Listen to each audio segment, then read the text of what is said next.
Jean-Jacques Servan-Schreiber démis de ses fonctions de ministre. Ses propos contre les essais nucléaires français ont été jugés incompatibles avec le principe de la solidarité gouvernementale. Au Conseil des ministres ce matin, droit de vote à 18 ans proposé par le gouvernement. Amnistie traditionnelle et projet de loi devant permettre aux ministres de redevenir députés. Le président Nixon quitte Washington aujourd'hui pour le Proche-Orient, où il visitera aussi bien les capitales arabes qu'Israël. Auparavant, il fait une étape à Salzbourg, en Autriche. Samedi et dimanche prochain, les 24 heures du Mans, notre premier dossier avant cette grande épreuve automobile, le forfait d'Alfa Romeo, victime de la crise économique italienne. Mesdames, Mesdemoiselles, Messieurs, bonjour. Tout de suite, les premières nouvelles qui nous soient parvenues du Conseil des ministres qui s'est terminé il y a très peu de temps. Tout d'abord, l'âge électoral est abaissé à 18 ans, sera abaissé à 18 ans. C'est le projet que fait le gouvernement, projet qui sera donc soumis à l'Assemblée nationale. Le problème de la majorité civile sera réglé avant la fin de l'année, c'est-à-dire que l'âge de la majorité serait alors ramené également à 18 ans, tout comme l'âge électoral. Donc c'est le projet de loi qui a été communiqué ce matin au Conseil des ministres et qui sera proposé au Parlement. Nous verrons tout à l'heure quelles sont les autres nouvelles de ce Conseil. Chacun se demandait quelle serait la position de Jean-Jacques Servan-Schreiber au sein du gouvernement, en particulier lorsqu'il serait question de Concorde et des essais nucléaires contre lesquels il avait mené de vigoureuses campagnes. Eh bien, l'un de ces deux problèmes s'est trouvé très vite d'actualité et le député de Nancy a montré que son ralliement au gouvernement Chirac n'avait en rien changé ses opinions. Hier, Jean-Jacques Servan-Schreiber a donné une conférence de presse sans en avertir le gouvernement. Il a pris une nouvelle fois position contre les essais nucléaires français, dont une campagne doit commencer prochainement. L'affaire a fait du bruit, bien sûr, et après un long entretien avec le Premier ministre, le Président de la République a fait publier hier soir, dans la nuit, un communiqué dont je vous donne lecture. À la suite de la conférence de presse tenue ce matin par M. Jean-Jacques Servan-Schreiber sur certains aspects de la politique gouvernementale en contradiction avec le principe fondamental de la solidarité ministérielle, le Président de la République, sur proposition du Premier ministre, a mis fin aux fonctions de M. Jean-Jacques Servan-Schreiber, ministre des Réformes. Le communiqué de la Présidence de la République, donc hier soir, ajoute: on rappelle à ce sujet le communiqué diffusé le samedi 8 juin par la Présidence de la République et qui indiquait que des directives avaient été données par le Président pour que, au terme de la campagne prévue pour 1974, les essais nucléaires s'effectuent désormais sous forme de tirs souterrains comme ceux des autres principaux États concernés. Après son entretien avec le Président de la République, hier soir, M. Chirac a fait une brève déclaration. Il était près de minuit lorsqu'il est sorti de l'Élysée après plus d'une heure d'entretien. Les propos qui ont été tenus ce matin par le ministre des Réformes nous ont paru de surcroît incompatibles avec le principe essentiel de la solidarité gouvernementale, puisqu'il marquait une divergence de vue importante avec un élément de la politique nationale qui avait été par ailleurs très nettement exprimé avant cette conférence de presse, puisqu'aussi bien lors de ma déclaration de politique générale que M. Servan-Schreiber avait entendu du banc du gouvernement, j'avais indiqué sans ambiguïté que la France poursuivrait son effort dans le domaine de sa force de dissuasion. Et d'autre part, hier, comme vous le savez, le président de la République avait fait un communiqué indiquant les directives formelles qu'il donnait pour que cette campagne soit la dernière effectuée de façon aérienne et que dorénavant, à partir de la prochaine campagne, les tirs nucléaires français aient lieu, les expériences nucléaires françaises aient lieu de façon souterraine comme celle de la plupart des grandes nations concernées. Par conséquent, il y a, si vous voulez, une entorse sérieuse à la solidarité ministérielle. Alors, nous regrettons beaucoup d'avoir eu à prendre cette décision et cela n'empêche pas, bien entendu, M. Servan-Schreiber de conserver son mandat de député, puisque vous savez qu'il avait un mois avant de choisir. Le communiqué de la présidence de la République, explicité par le commentaire du Premier ministre, met donc fin à la carrière ministérielle de M. Jean-Jacques Savant-Schreiber. Le député de Nancy n'aura donc été ministre des Réformes que 13 jours. Il retrouvera automatiquement son siège de député, car lorsqu'un parlementaire est nommé ministre, M. Chirac vient de le rappeler, il a un mois pour choisir entre ses fonctions ministérielles ou ses fonctions de parlementaire. Ce matin, les réactions et les commentaires des hommes politiques sont unanimes. Le renvoi de Jean-Jacques Savant-Schreiber est logique car ses propos étaient incompatibles avec une règle d'or, une règle essentielle et commune à tous les gouvernements, la solidarité gouvernementale. Ces propos, vous les avez entendus hier au cours de nos journaux télévisés. Jean-Jacques Savant-Schreiber, au cours d'une conférence de presse, a protesté contre la nouvelle campagne d'essais nucléaires qui va s'ouvrir dans le Pacifique. Le député de Nancy avait déjà, au mois de juin de l'année dernière, manifesté contre ces explosions par une spectaculaire tournée en Polynésie, mais en juin dernier, il n'était pas ministre. En rentrant au gouvernement, il connaissait la politique du chef de l'État et du Premier ministre sur ce point précis. M. Giscard d'Estaing, en effet, avait été extrêmement clair au cours de sa campagne électorale et M. Chirac, mercredi, lors de sa déclaration de politique générale, il vous le rappelait à l'instant, avait précisé sans équivoque que la France développerait sa force de frappe et poursuivrait ses expériences nucléaires. Donc, si M. Jean-Jacques Savant-Schreiber a été logique avec lui-même, il ne l'a peut-être pas été avec le gouvernement où, en acceptant d'y siéger, il en acceptait la politique. Aujourd'hui, le fait important est que l'ensemble de la classe politique condamne l'attitude de l'ancien ministre des Réformes. M. Sanguinetti n'a pas mâché ses mots. J'ai toujours dit, a dit le secrétaire général de l'UDR, j'ai toujours considéré que M. Savant-Schreiber était un irresponsable. Pour M. Chineau, secrétaire national politique des Républicains indépendants, sans solidarité gouvernementale, il n'est pas d'action de gouvernement cohérente.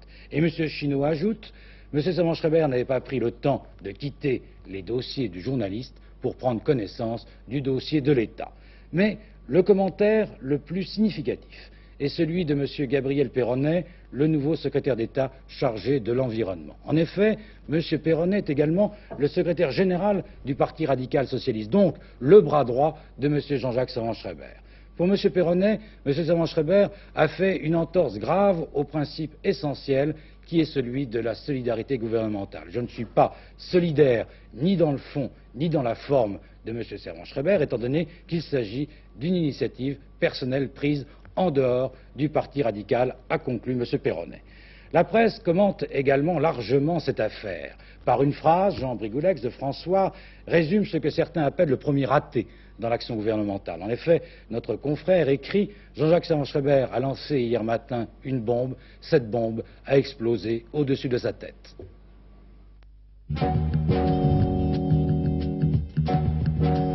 Jamais sans doute depuis la création de l'UFF il y a 30 ans, on avait ressenti une volonté, un besoin aussi pressant d'action. Améliorer la condition féminine, œuvrer pour une réelle qualité de vie pour les femmes et pour les familles, telles sont les deux idées forces de ce congrès.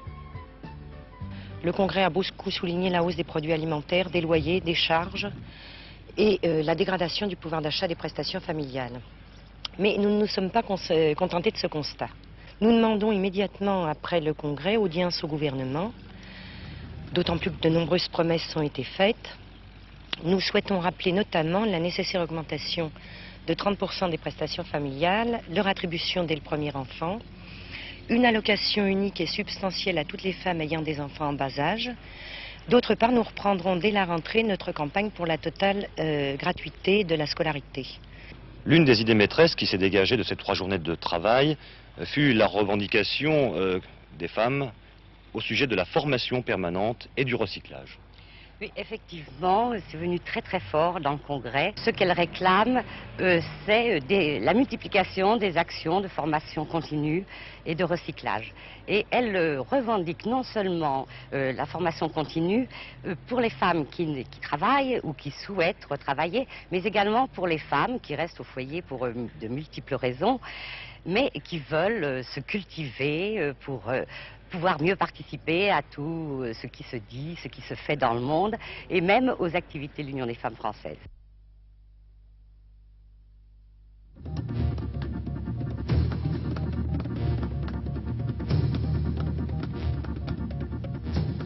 Les principales capitales du Proche-Orient s'apprêtent à accueillir cette semaine le premier président des États-Unis à se rendre dans la région depuis le séjour au Caire en 1943 du président Roosevelt. Un important et difficile voyage, a déclaré le président Nixon, pour tenter de participer à la construction de la paix au Proche-Orient, mais qui ne résoudra pas, Richard Nixon le sait, tous les problèmes existants dans cette zone. Un long voyage qui conduira le chef de la Maison-Blanche à partir de mercredi en Égypte, Arabie Saoudite, Syrie, Israël et en Jordanie. Europe. À Bonn, les ministres des Affaires étrangères des 9 se réunissent aujourd'hui et demain. 3 thèmes de discussion: relations entre les États-Unis et l'Europe, dialogue entre les Arabes et la communauté, et conférence sur la sécurité et la coopération en Europe. Dans le même temps, à Luxembourg, les ministres des Affaires sociales se réunissent. La France, qui est représentée par Michel Durafour. Les 9 tenteront de mettre en route l'Europe sociale que le sommet de Paris avait demandé. À l'ordre du jour, les travailleurs migrants, les travailleurs handicapés et les licenciements collectifs.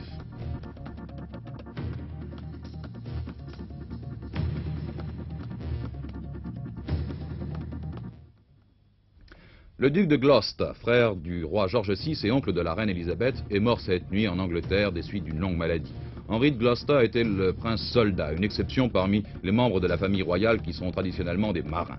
Militaire de carrière, il se vantait auprès de ses amis d'être le seul membre de la famille royale à avoir un travail régulier. Mais il lui a fallu renoncer à la carrière des armes en raison des obligations dues à son rang, alors qu'il était sur le point d'être nommé commandant d'un régiment. L'oncle de la reine était le 8e dans l'ordre de succession au trône. Il était âgé de 74 ans.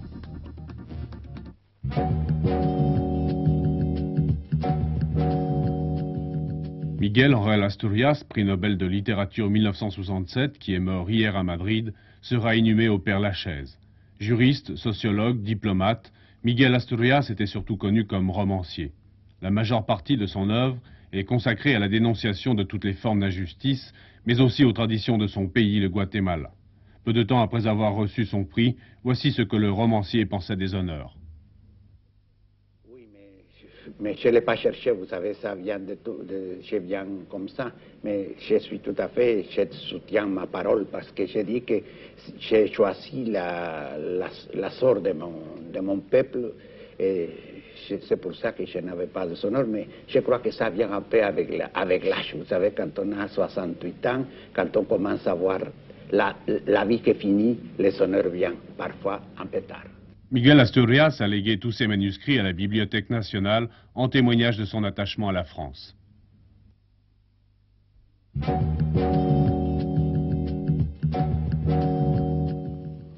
Oui, il fait froid et de plus en plus froid. Il pleut. Monsieur Météo, est-ce que cela va durer? Et d'abord, est-ce que c'est normal qu'il fasse aussi froid en ce moment? Alors, il fait froid depuis le 6 juin. Le 6 juin, les températures ont en effet baissé de 5 à 8 degrés à peu près partout en France.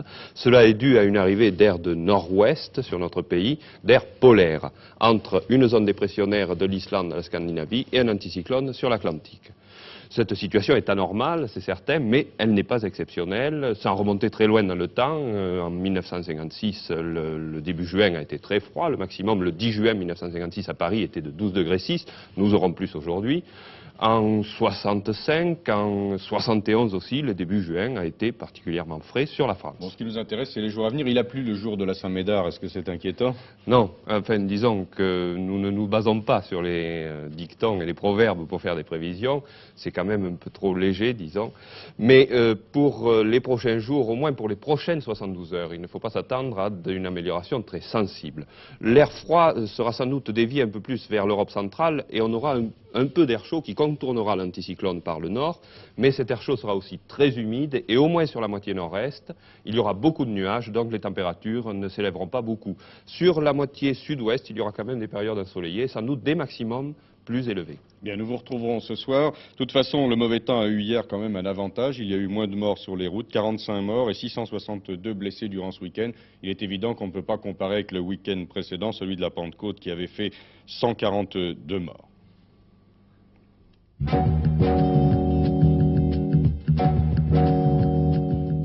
Souvenez-vous, au cours de l'été 72 à Reykjavik, un échiquier était devenu le point de mire du monde entier et chacun avait suivi avec passion le fameux match du siècle opposant l'américain Fischer au soviétique Spassky. 1974, nous voici à Nice où depuis jeudi ont commencé les 21e Olympiades des échecs. Ici, bien sûr, on n'assistera pas à un match feuilleton entre deux super monstres sacrés, mais tout de même, les organisateurs espèrent bien attirer près de 50 000 spectateurs. Spassky est là, Bobby Fischer, quant à lui, ne semble pas vouloir se décider encore. Cela va durer 1 mois et pendant 1 mois à Nice, on s'opposera par équipe nationale. Les spécialistes donnent toutes leurs chances aux équipes soviétiques réputées invincibles. Il faut savoir en effet que sur 180 grands maîtres internationaux, plus de 100 sont soviétiques. Anatole Karpov, étudiant de 23 ans, est l'un des plus brillants. En France, on aime sans doute les échecs puisqu'on y vend près de 400 000 échiquiers par an et que la Fédération française regroupe 10 000 membres. Notons que les jeunes sont les plus fervents. Le champion de France des Benjamins est un garçonnet de 8 ans, Éric Jouvet. Nice, capitale mondiale des échecs pendant 1 mois, verra peut-être la naissance d'un Fischer français. L'Américain, lui, était devenu, rappelons-le, champion des États-Unis à l'âge de 6 ans. À l'instant, une précision concernant les essais nucléaires dont nous parlions tout à l'heure. Le président de la République aurait déjà fait supprimer l'un des tirs qui était prévu pour les expériences nucléaires dans le Pacifique et voici la raison. Le chef de l'État a estimé souhaitable que soient rationalisées le plus possible les dépenses qui concernent la défense nucléaire. C'est ce qu'a indiqué M. Poniatowski, le ministre d'État, ministre de l'Intérieur. Mais je pense qu'il a dû faire cette déclaration à l'issue du Conseil des ministres, dont la décision la plus importante, je vous l'ai dit tout à l'heure, est de ramener l'âge électoral à 18 ans et par là même la majorité civile à 18 ans, mais sur place, Jacques Hébert. Eh bien, le compte-rendu ici n'est pas encore terminé. C'est Michel Poniatowski, qui est une surprise, qui fait lui-même le compte-rendu. Il a à ses côtés André Rossi, le nouveau porte-parole. Alors donc, l'âge électoral a baissé 18 ans, vous l'avez déjà dit. Deuxième projet de loi adopté en Conseil, celui concernant l'amnistie. Seront amnistiées toutes les contraventions antérieures au 27 mai 1974, ainsi que toute une série de délits, notamment ceux qui sont liés aux événements d'Algérie. Troisième projet de loi adopté par le Conseil, celui qui concerne les suppléants des ministres sortants des gouvernements. Le président de la République, Valéry Giscard d'Estaing, est intervenu à plusieurs reprises au cours de ce Conseil et il a rappelé aux ministres et aux secrétaires d'État les caractéristiques qu'il souhaitait voir adoptées par son gouvernement. Un gouvernement qui exerce ses fonctions dans le cadre des institutions de la Ve République, dira-t-il. Plus qu'aucun autre, je suis qualifié pour parler de ces institutions, car si je n'avais pas été là, elles auraient été balayées. Deuxièmement, le président de la République a parlé d'un gouvernement libéral parce qu'il veut le changement de la France. Si nous ne le faisions pas, d'autres le feraient dans le désordre et la coercition, a-t-il dit. Les temps sont difficiles tant sur le plan international que financier. Gouverner, ce n'est pas dépenser, c'est mieux gérer, inventer et créer. Le prochain budget, a dit le président de la République, témoignera de cet esprit d'efficacité. Il n'y a pas besoin d'un grand talent, a-t-il ajouté, pour la dépense, mais il en faut pour utiliser au mieux les moyens existants. Et puis le président de la République a parlé des méthodes de travail gouvernementales et il a parlé d'une nécessité d'une active solidarité. Et il a fait allusion au départ de Jean-Jacques Servan-Schreiber. Écoutez ce qu'en a dit Michel Poniatowski. Il a évoqué à ce sujet le départ du ministre des Réformes en soulignant que ce n'était pas quant au fond du problème que cette décision avait été prise, mais quant à sa forme,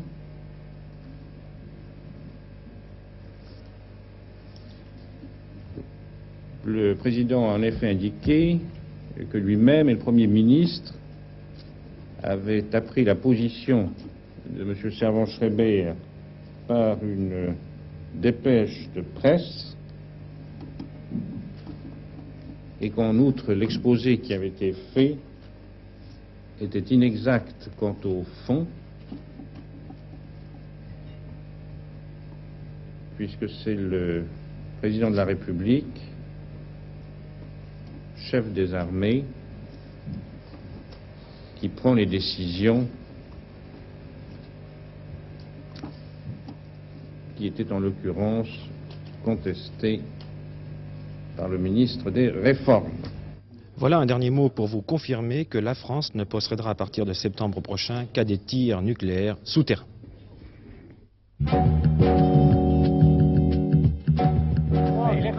Attaque, attaque, ouais. Attaque. Allez, allez à fond, là, attaque, là, avec de l'ambiance, là. Allez, avec de l'ambiance, là. Comme si t'étais au départ, là. Allez, vas-y, là. Hop. Allez, fais voir en français que les vieux sont dans la couenne, là. Allez, mec, lève les bras. Concentre-toi sur tes bras. Lève tes bras. Allez, lève tes bras, là. Vas-y. Dimanche, 17h30, kilomètre 465 du Strasbourg-Paris. Claude Bédé, de l'US Torcy, lutte encore. C'est l'un des derniers rescapés de cet impitoyable marathon de la marche. Le vainqueur de l'épreuve, le Belge Rinchard, est arrivé depuis plus de 2 heures à Nogent-sur-Marne. Le luxembourgeois Simon, lui aussi, terminera. 2 hommes seulement à l'arrivée, c'est l'un des plus difficiles Strasbourg-Paris de ces dernières années. La pluie, le froid, le vent ont provoqué une véritable hécatombe. Théophile Beignet, excellent 3e et premier des Français, sera arrêté à Villenoy au 484e kilomètre.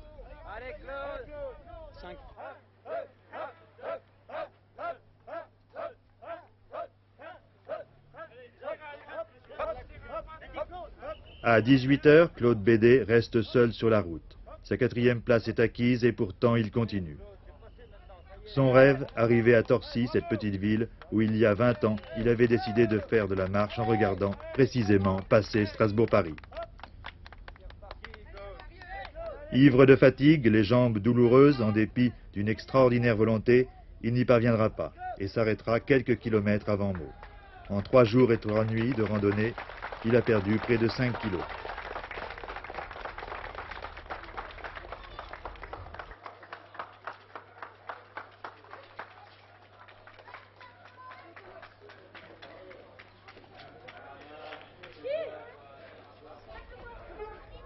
Claude Bédé, 41 ans, est ouvrier chez Renault.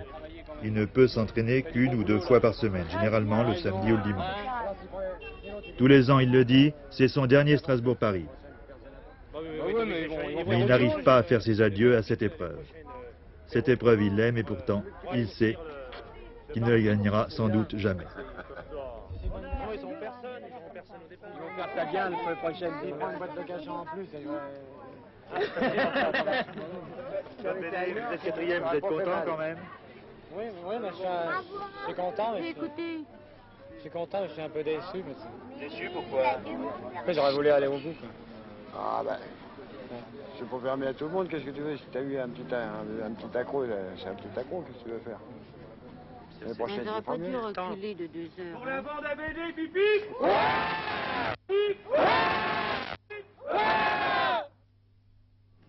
Voilà en tout cas une bonne méthode pour ceux qui veulent maigrir. Il n'y a plus que 2 Français sur les cours de Roland-Garros pour les internationaux de France. Cet après-midi, Pierre Barthès rencontrera le Néo-Zélandais Parun en 16e de finale. Geoffrey doit affronter le Tchèque Kodeš, mais il souffre d'une élongation et il n'est pas sûr du tout qu'il puisse jouer. Autre match important cet après-midi, l'Américain Arthur Ashe contre l'Espagnol Orantes. Automobile, 2 voitures Elf Tyrrell pour les premières places hier du Grand Prix de Suède. C'est le jeune Sud-Africain Jody Scheckter, 25 ans, qui a remporté ainsi sa première victoire en championnat du monde. Le week-end prochain sera celui des 24 heures du Mans.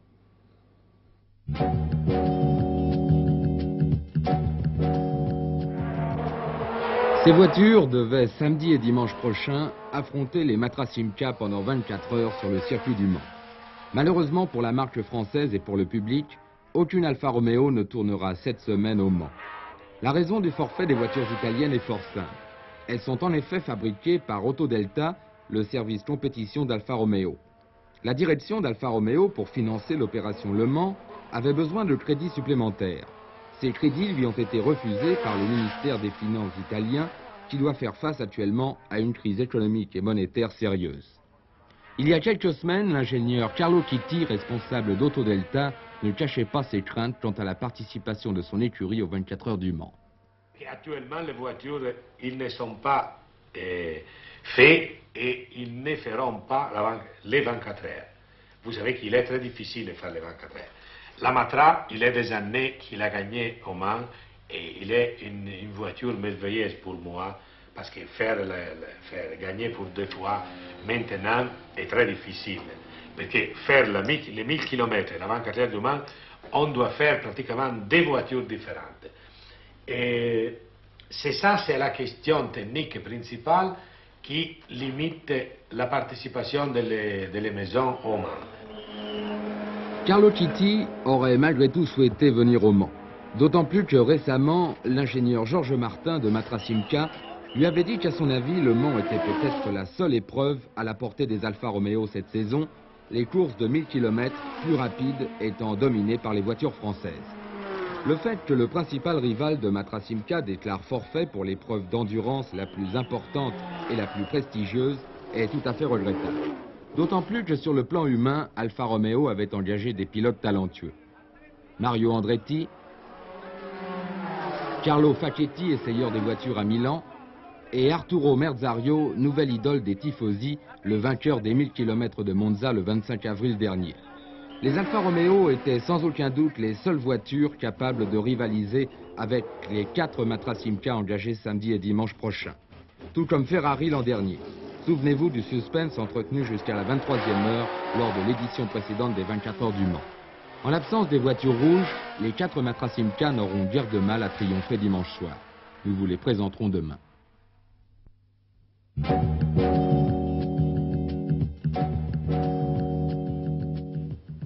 Un livre en plusieurs personnages, si j'ose dire aujourd'hui, à vous présenter. Titre de ce livre, je les ai connus. Son auteur, Pierre Lyotet. C'est le neveu du maréchal Lyotet. La couverture de ce livre représente en réalité tous les personnages dont on parle dans cet ouvrage. Le voici.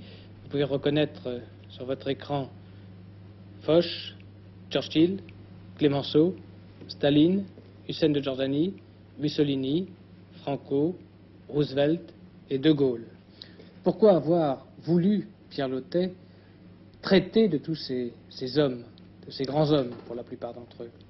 N'est-ce pas, ce qui m'intéressait, c'est que les hommes dont vous parlez, j'ai eu l'occasion de les connaître personnellement et de camper leurs portraits par des anecdotes sur eux que j'avais vécues. Et noté. Et en même temps, étant donné que je les avais connus dans leur gloire, puis dans leur vicissitude, il m'a semblé très intéressant, au point de vue actualité, de montrer combien il est facile pour un soi-disant géant, tout d'un coup, de s'effondrer. Ça a été le cas, par exemple, de Mussolini, que j'ai connu avant l'Axe, dans la période où il était très lié avec Henri de Jouvenel, et progressivement, j'ai vu après ça les drames arriver en Italie. Pierre Lyotet, quel est l'homme politique que vous avez côtoyé, rencontré, qui vous a le plus impressionné?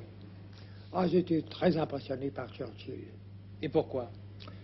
Je me suis trouvé, revenant de Norvège, à la Maison des Communes, au moment où l'Angleterre avait quitté Calais-Dunkerque, où elle était sur le point d'être envahie. Et Londres était dans un état d'incertitude, s'attendant à être bombardé. Ça a été un homme seul, qui dans cette séance a dit « Nous serons peut-être amenés à abandonner ces îles, nous serons peut-être amenés à vivre dans le Commonwealth, mais, et puis c'est retourné vers l'Assemblée, nous ne nous rendrons jamais. » Et vous avez été impressionné. J'ai senti avec cette vigueur que cet homme, que je devais revoir plusieurs fois pendant la guerre, après la guerre, représentait un élément de galvanisateur extraordinaire. Hussein de Jordanie, je suis très étonné qu'il fasse partie de cette grande galerie des portraits. Eh bien, je vais vous dire, je l'ai connu dans des situations très délicates. Je l'ai croisé dans le désert, il y avait des régiments qui étaient en train de se soulever contre lui. Or, je suis habitué, quand il y a des drames, les chefs d'État ou les grands hommes essaient de régler les questions par téléphone. Et ce qui m'a frappé, c'est que j'ai vu ce jeune homme courir seul au devant, aller trouver les régiments qui se soulevaient en disant « Je suis singe, je suis votre homme, je pense que vous marchez avec moi ». Les gens étaient tellement enthousiastes, ça m'a frappé, vous comprenez. C'est une introspection directe qui est très rare chez un homme qui préfère régler les questions un peu loin au téléphone et en ordinateur, comme maintenant. Sur 7 portraits qui couvrent cette première page, je le répète, 7 militaires, oui, ou d'origine militaire. Pourquoi? Oh, il y en a beaucoup. Ah bah, ça a été un peu le hasard, parce qu'il se trouve que j'ai fait les 2 guerres, vous comprenez. Alors, je me suis trouvé sur les ordres de Foch dans la bataille de l'Isère, n'est-ce pas? Mais tout au cours de mon livre, je parle aussi bien de Briand, que j'ai beaucoup connu, je l'ai beaucoup admiré comme grand orateur. Et ministre des Affaires étrangères. Comme ministre des Affaires étrangères, et son extraordinaire secrétaire général qui était Berthelot. Donc, si vous me permettez, je terminerai par un mot. Au moment où Briand veut quitter les affaires étrangères, on demandait à Berthelot, qu'est-ce que vous pensez de votre nouveau ministre? Et Berthelot, d'une petite voix cassante, a dit, de deux choses l'une, où il n'est pas là, où il est là. Où il est là, il ne m'appelle pas. Où il m'appelle et il ne m'entend pas. Où il m'entend et il ne m'écoute pas. Où il comprend et il ne comprend pas. Où il comprend et il oublie. Alors il ne reste aucune solution. Alors d'une voix lente, Pierre Lyotet vous a présenté « Je les ai connus », Carrefour des lettres, tel est donc le titre de l'ouvrage que nous venons de vous présenter. Nous espérons pouvoir reprendre nos émissions de la Bourse demain. En effet, nous n'avons pas encore de liaison aujourd'hui en raison des mouvements de grève qui affectent toujours partiellement nos programmes. À propos du Conseil des ministres, une petite précision. Il a été précisé que M. Antoine Pinet restait le médiateur jusqu'au mois de juillet. Afin d'expédier les affaires courantes, le nouveau gouvernement nommera alors son nouveau médiateur. Je vous rappelle l'information essentielle de ce journal et du Conseil des ministres. L'âge électoral et la majorité civile ramenés à 18 ans, c'est un projet qui sera soumis au Parlement et que très certainement les députés accepteront, voteront favorablement. Prochain rendez-vous à 19h45.